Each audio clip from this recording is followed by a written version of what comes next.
I never thought I would be the kind of woman who cheated. Yet there I was, lying beneath him, my skin burning under his touch, my breath shaky as his hands moved with practiced precision. The scent of sandalwood and amber filled the dimly lit room, and soft R&B hummed in the background.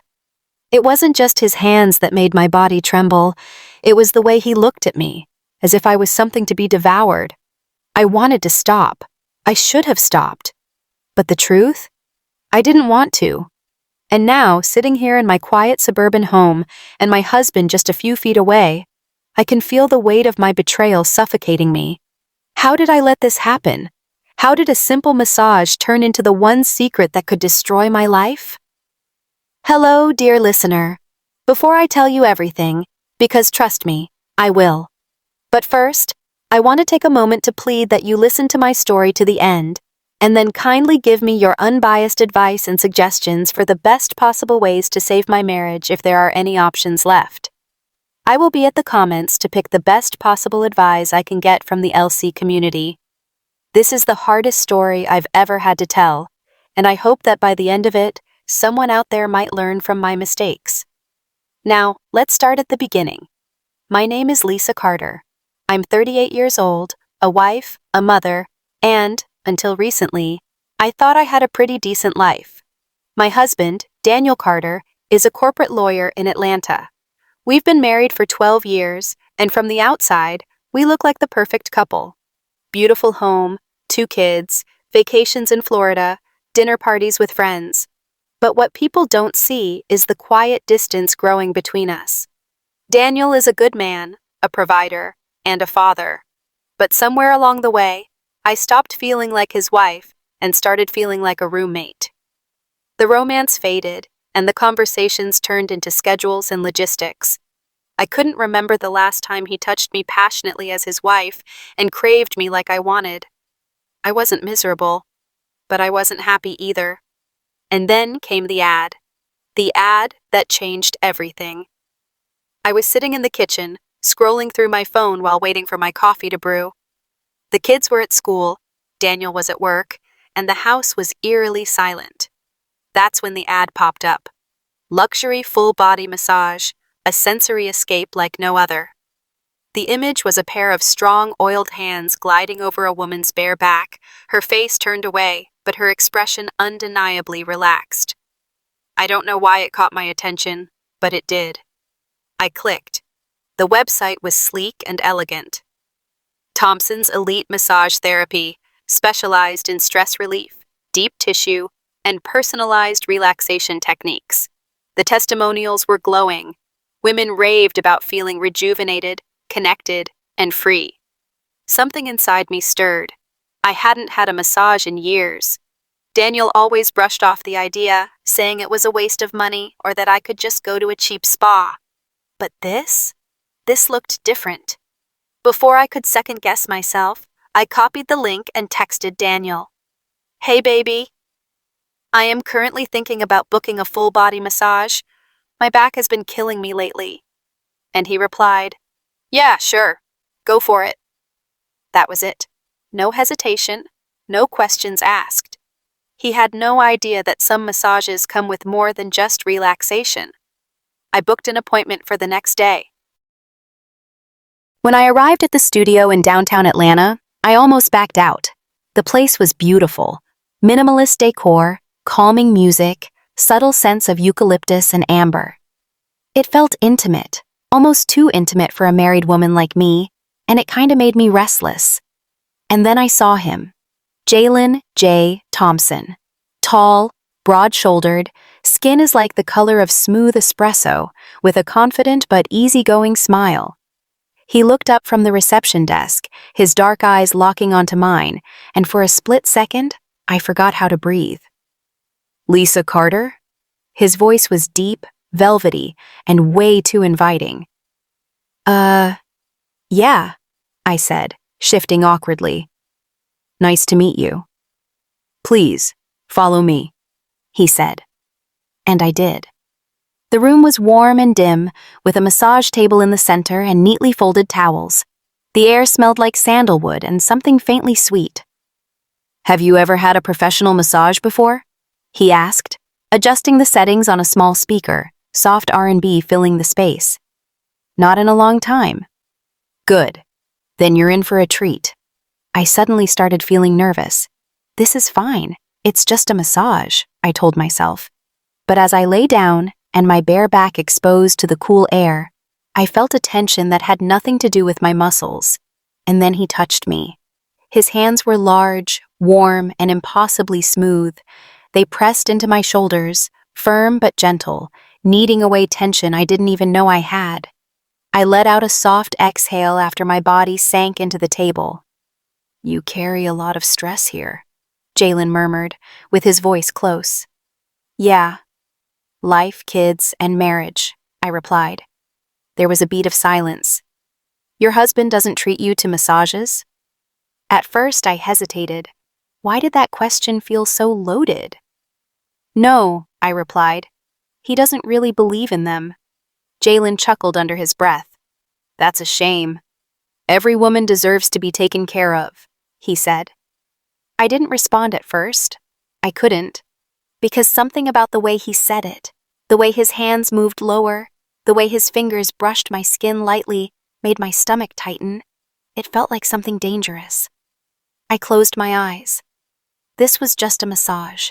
Just an ordinary massage, I convinced myself. But why was my pulse racing? I lay there, face down on the massage table, trying to focus on my breathing. I inhale and exhale. It was just a massage. Just relief for my aching body. I reassured my thoughts once again. But the seconds his hands pressed into my lower back, I knew this was more than just a massage. His palms were warm and smooth, moving in slowly, practiced strokes that felt like they were melting away more than just tension. Damn, Jalen murmured, his deep voice rolling through me like honey. You're tight. I swallowed hard again. Yeah, no kidding. It's stress, I again said, trying to keep my voice even. Life, marriage, and kids, you know? He hummed, his fingers working deeper. Yeah, I hear that a lot. His thumbs pressed into the base of my spine, and a slow, involuntary sigh escaped my lips. His touch was different, deliberate, like he knew exactly how to unravel me, how to make me feel seen and wanted in ways my husband hadn't in years. I should have stopped it there. I should have redirected the conversation and kept it light. But instead, I said something that changed everything. Well, I exhaled, feeling my body relax under his touch. Whatever you're doing, don't stop. There was silence, a brief pause in his movement, and then he chuckled softly. I wasn't planning on it. I felt a shiver roll down my spine, not from fear, but from something far more dangerous. Jalen's hands moved up to my shoulders, kneading slow, deep circles. I could feel his breath near my ear, his presence towering over me even though he wasn't touching me anywhere inappropriate. But it wasn't what he was touching. It was how he was touching me. And then he did something unexpected. Turn over for me, he said softly. My stomach tightened. I hesitated for just a second, but then, like I was under some kind of spell, I obeyed. I rolled onto my back, my heart pounding, my hands gripping the towel that covered me. And when I looked up, I locked eyes with him. That was the first mistake.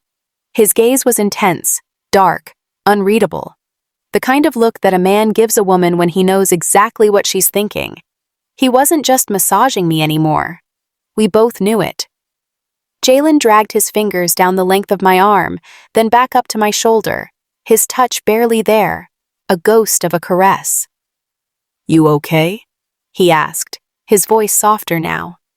I nodded too quickly. Yeah. Fine. Liar.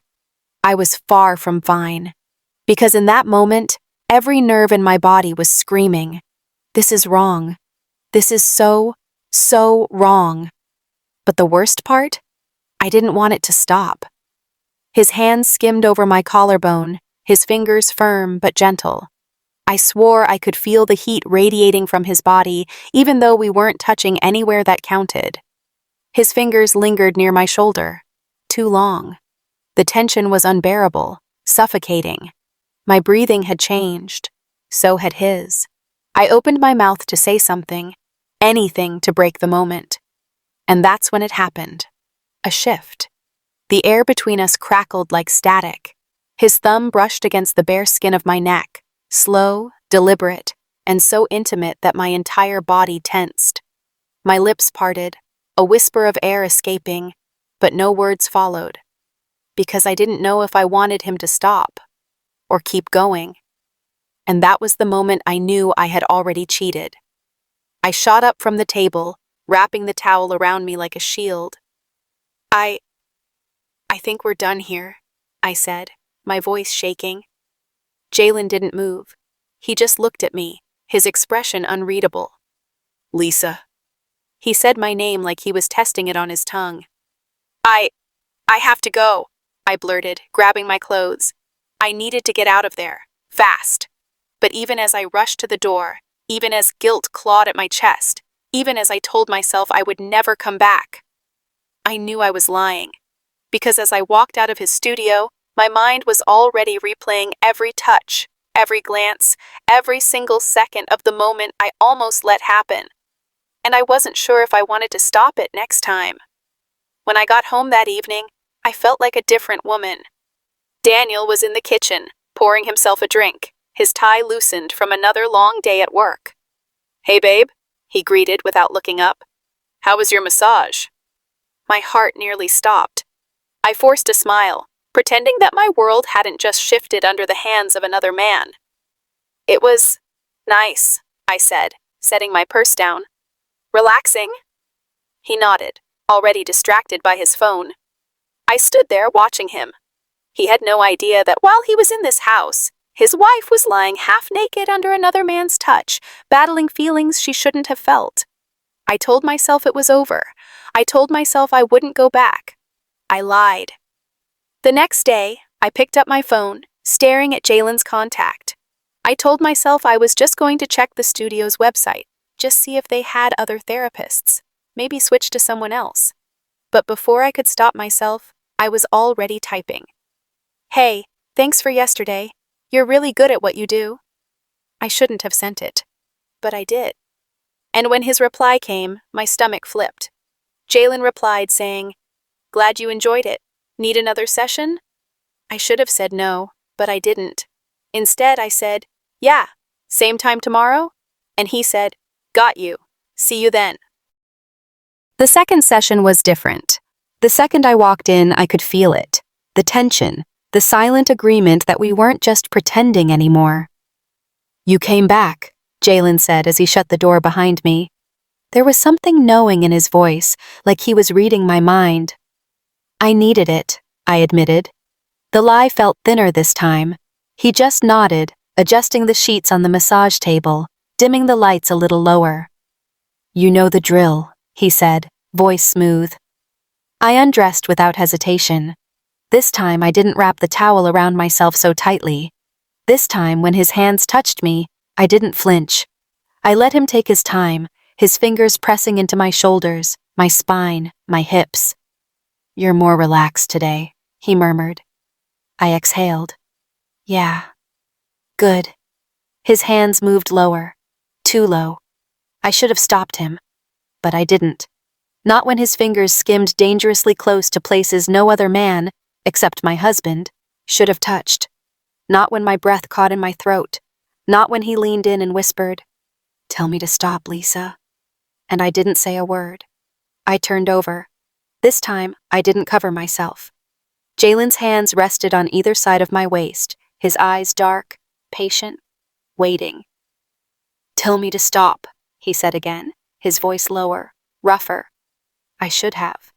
Instead, I reached up and grabbed the back of his neck, and then I kissed him, deep, slow. A kiss that felt like a confession and a sin all at once. He groaned against my lips, his fingers pressing into my skin, and I felt something I hadn't felt in years, being wanted, being devoured, being the center of someone's hunger. and that was the moment I knew there was no going back. Afterward, I sat in my car, hands trembling on the steering wheel. What had I done? This wasn't just temptation anymore. I had crossed the line. I had a husband at home, a man who trusted me.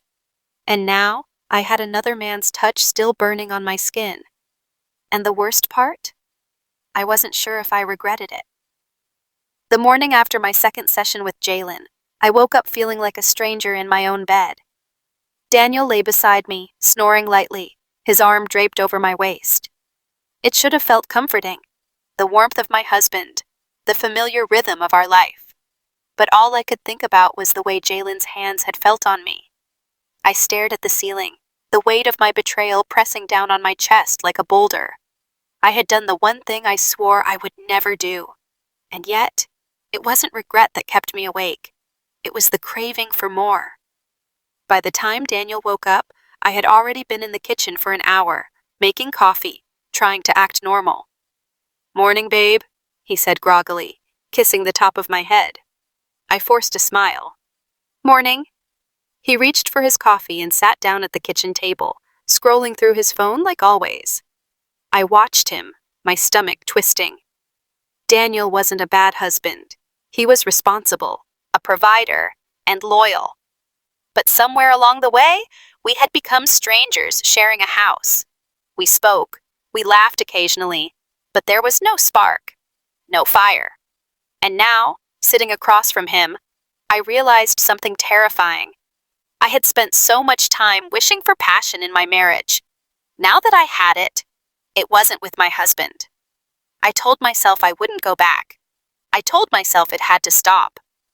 But when a week passed, and I hadn't heard from Jalen, I caved. So I had to contact him again.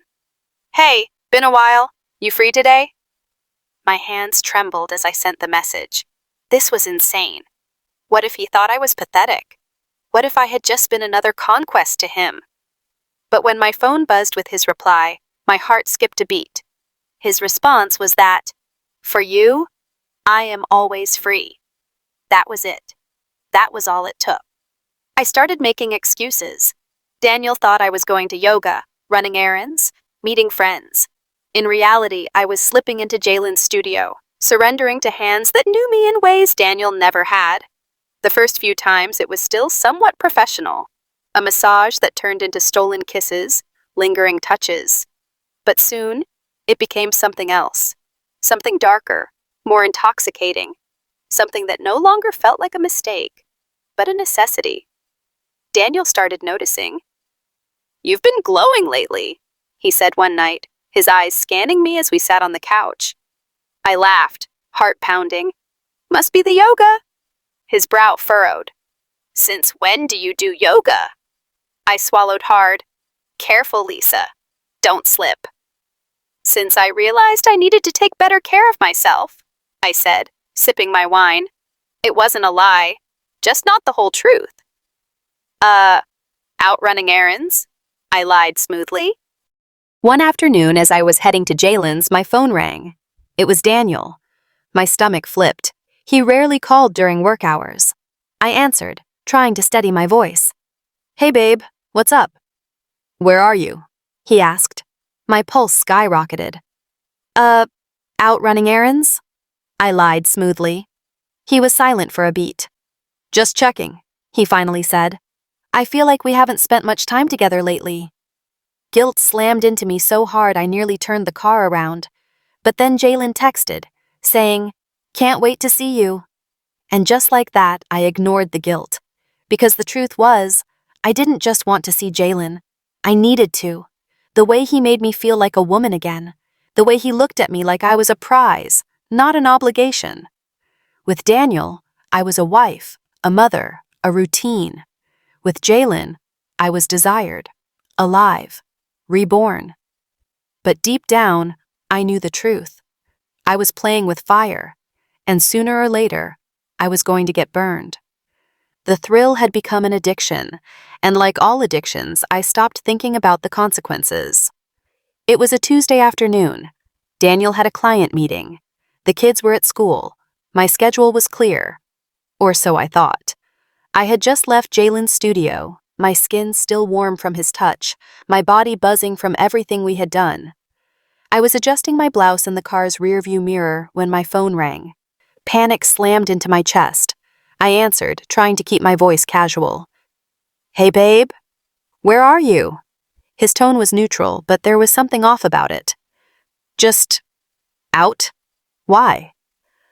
"I'm in Buckhead for a meeting and thought I'd surprise you. I stopped by the house but didn't see your car. Figured you were out shopping or something." My heart dropped. Buckhead? He was only 10 minutes away. "Oh, yeah, I just, ran a few errands." I swallowed hard, gripping the steering wheel. Think, Lisa. Think. Where exactly? My mind scrambled. Trader Joe's. Needed to grab a few things for dinner. There was a bit of silence. "Okay," he finally said. "See you at home?" "Yeah. Be there soon." I hung up and stared at my reflection. I had just lied to my husband. Again. But this time, he knew something wasn't right. He was watching me more closely, his eyes scanning me like he was piecing something together. "So," he said over dinner, "Trader Joe's, huh?" I froze for half a second before forcing a laugh. "Yeah, why?" "Just curious." He sipped his whiskey. Too casual. I felt naked under his gaze. For the first time since this started, I realized something terrifying. Daniel was paying attention now, and that meant I needed to be careful. The guilt begins to eat me alive. Lying to Daniel used to be easy. But now? Now, every time I looked at him, guilt gnawed at my insides. When he kissed me, I flinched. When he reached for me at night, I turned away, making excuses. Tired. Headache. Long day. But the truth? I didn't know how to be touched by my husband anymore, because all I could think about was another man's hands. I should have pulled away from Jalen, but instead, I kept falling deeper. We weren't just meeting at his studio anymore. It was hotel rooms, secret lunches. But then one day, after another rendezvous, he leaned back against the bed, looking at me in a way that made my stomach twist. "Lisa," he murmured, tracing lazy circles on my thigh. "What are we doing?" I swallowed. "What do you mean?" "I mean, how long are we going to pretend this is just fun?" He met my gaze, his expression unreadable. "You ever think about leaving him?" My breath hitched. Leave Daniel? The thought had crossed my mind, but it had always been a fantasy, not a real possibility. "Jalen, I have a family." My voice wavered. "And?" He ran a hand through his short-cropped hair, exhaling. "You can't tell me this is just sex anymore." I looked away. Because it wasn't. Not anymore. But admitting that? That would make this real. A week later, Daniel came home earlier than usual. I was in the bathroom, touching up my makeup, getting ready to sneak out again. "Lisa?" His voice startled me. I turned too quickly, nearly knocking over my perfume bottle. "Hey, you're home early." His eyes narrowed. "Where are you going?" My pulse skyrocketed. "Nowhere. Just out to see a friend." "Which friend?" Claire." Claire was a real friend, but I hadn't seen her in weeks. Daniel's jaw tightened. "Funny. I ran into Claire at the store this morning. She didn't mention anything about plans with you." I froze. My blood turned to ice. This was it. Daniel was too quiet. He sat across from me at the dinner table, his fork pushing food around on his plate, his eyes studying me like a puzzle he was trying to solve. I could feel it, the weight of suspicion, the way he was watching my every move, waiting for me to slip up. "You've been different lately," he finally said, voice calm but too controlled. My heart slammed against my ribs. "Different how?" I forced a laugh, too light, too fake. "You tell me," he said, leaning back in his chair, arms crossed, waiting. The walls close in. I had two options. Lie, again, dig deeper, cover my tracks, or tell the truth. But telling the truth meant risking everything. I opened my mouth, ready to make up some excuse, some half-hearted lie, but the words didn't come. Instead, what came was a deep, aching silence. And that silence told him everything. Daniel exhaled sharply, shaking his head. How long? His voice was eerily calm, but his hands were clenched into fists. Daniel, I swallowed. I couldn't lie anymore. A few months. His jaw tensed. He looked away, like he physically couldn't face me. Who? I hesitated. Saying his name out loud would make it too real. But Daniel was already standing, pacing the room. Jesus Christ, Lisa! Who? The massage therapist, I whispered. There was silence. Then a laugh, sharp, bitter, disbelieving. Wow. He ran a hand down his face, looking at me like he didn't even recognize me anymore. That's why you started getting those damn massages? I nodded because what else could I do? Do you love him? The question hit like a bullet. I didn't know how to answer, because the truth was, I didn't know. It wasn't about love, I said softly. It was about feeling something again. Daniel let out a hollow laugh. Feeling something? He shook his head. So you just... What? Destroyed our marriage for a damn thrill? I flinched, because he wasn't wrong. I had risked everything for something temporary. I didn't mean for it to happen, I whispered. I was lonely, Daniel. You haven't touched me in months. We don't talk. We don't... Oh, so this is my fault? His voice rose, anger cracking through the calm. You could have talked to me, Lisa. You could have told me you felt neglected, but instead you went to... He stopped himself, inhaling deeply, his hands on his hips, his entire body coiled with tension. I don't even know who you are right now, he muttered. And honestly, neither did I. Is it over? He asked, looking at me like this was my last chance to salvage whatever was left. I hesitated, not because I didn't know the answer, but because I had to force myself to accept it. Yes, I said. It's over. And this time, it wasn't a lie.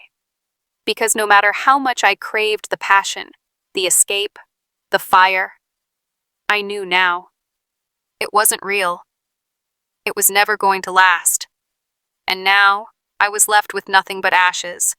Daniel didn't say much after that. He packed a bag that night, didn't tell me where he was going, and when he walked out the door, I realized something that hit harder than the guilt ever had. I had wanted to feel wanted.